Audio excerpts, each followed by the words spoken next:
Once the analysis of the structure is finished and the design has been done, usually one thing which is left untouched is the location of the splices of the columns, for example, or sometimes even for the beams. Now, this is a very interesting topic, and this decision needs to be taken by the engineer as to where to place the splice.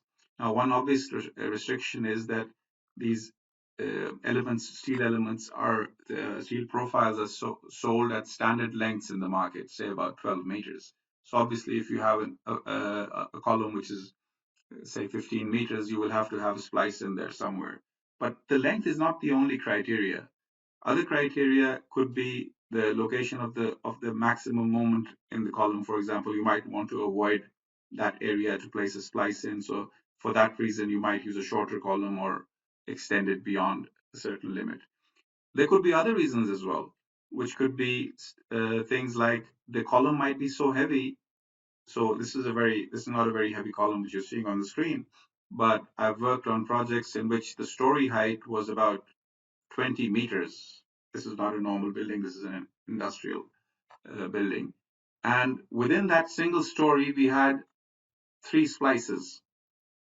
And the reason why we had 3 splices was not just because of the length, it was also because each individual piece was so heavy that the crane could not lift a longer piece. So within that 20-meter story, there were 5 splices of little 4-meter pieces each, or something like that, simply because the columns were 2 meters in size in both directions, cross columns, and the crane just could not. It was a very tall building as well, so the tower crane could not uh, lift a bigger or a heavier piece.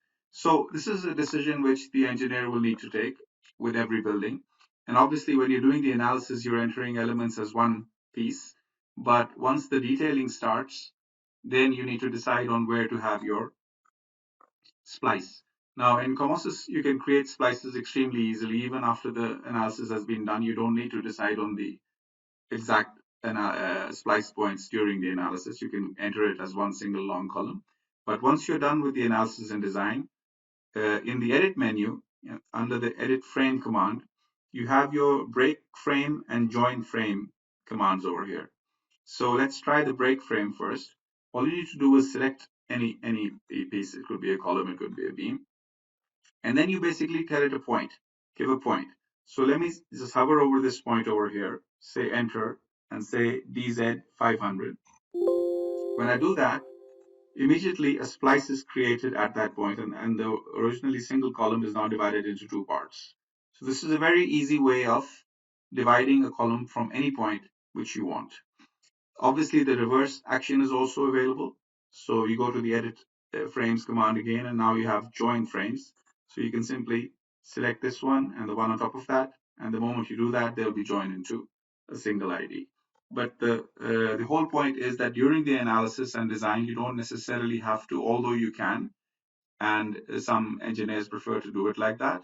Even if the cross section of the column is changing, then obviously you will have to have a splice over there.